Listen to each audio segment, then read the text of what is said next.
This video illustrates the U-substitution that can be found in section 7.2 in the applied calculus text. For integration by substitution, we will be following a series of 4 steps. First example is to find the antiderivative of x parentheses x squared minus 2 raised to the 5th power dx. To do this, we first would find all the possibilities for u. U cannot equal x, u cannot equal the whole equation, u cannot equal a constant, and it is better for u to equal u squared plus a constant than the simpler u squared. So we will find that our options are u equals x squared minus 2, u equals x squared, and u equals x squared minus 2 raised to the 5th power.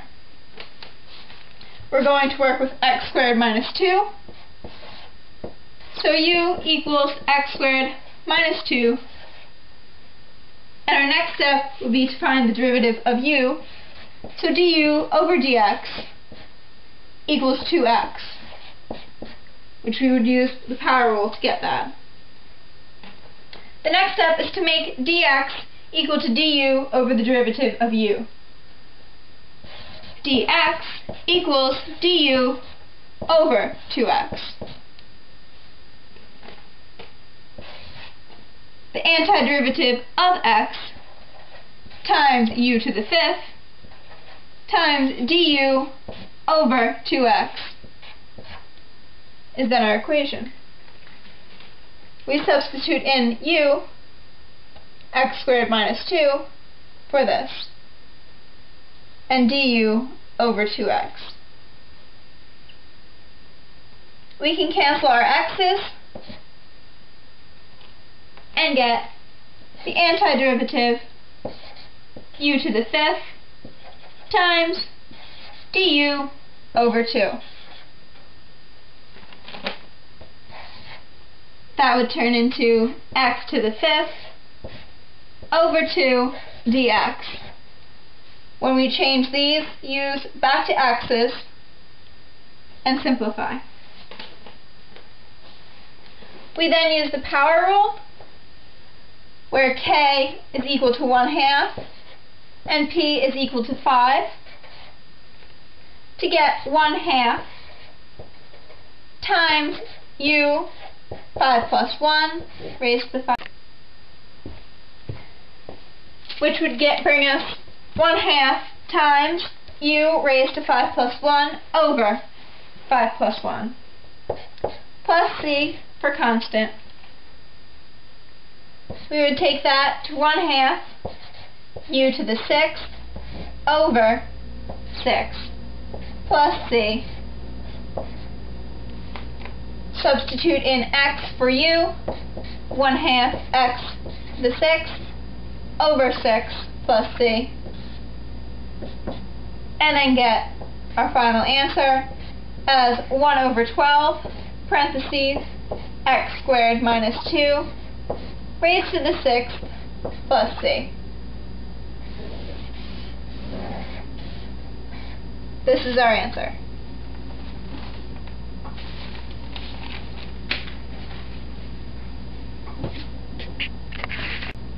For our next example, illustrating U-substitution, we will find the antiderivative of x cubed times the square root of x to the 4 plus 5 dx. The inside function is x to the 4th plus 5 and has derivative of 4x cubed, which has a factor of x3 present in the problem. So we will try setting u equal to x to the 4 plus 5. And we get the derivative would be du equals to 4x cubed dx. We want to get x cubed because it is a constant multiple of du equal to 4x cubed dx. So we divide the 4 from both sides to get 1/4 du equal to x to the 3 dx. Going back to our equation, we have antiderivative of x cubed times the square root of x 4 plus 5, x to the 4th plus 5 dx, equal to antiderivative of square root of u, we're just going to switch these around, times 1/4 du equal to 1/4. This comes right from this. So our antiderivative of u to the 1/2,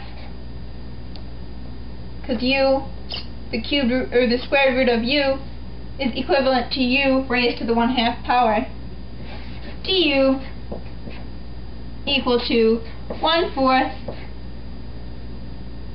u 3/2 over 3/2 plus c. So then our final answer is the antiderivative 1/6 x to the 4 plus 5 raised to the 3/2 plus c.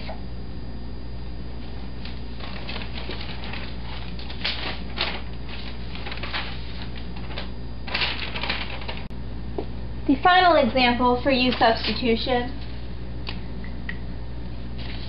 we're going to find the antiderivative of 3x squared cosine x cubed dx. We're going to notice that x cubed has its derivative 3x squared. In the equation, when a derivative appears, it's a hint that we have a good u. We're going to let u equal x cubed, so then du equals 3x squared dx. When we rewrite in terms of u, the antiderivative 3x squared cosine x cubed dx turns into the antiderivative cosine x cubed times 3x squared dx. This is du, this is u, and then we're going to bring down the antiderivative cosine u du. We turn it into sine u plus c, and after differentiating, it is important to convert back to the original variable. In this case it is x. So our answer is sine x cubed plus c. It's conventional to always add c to whatever derivative we have just calculated, because it represents any constant.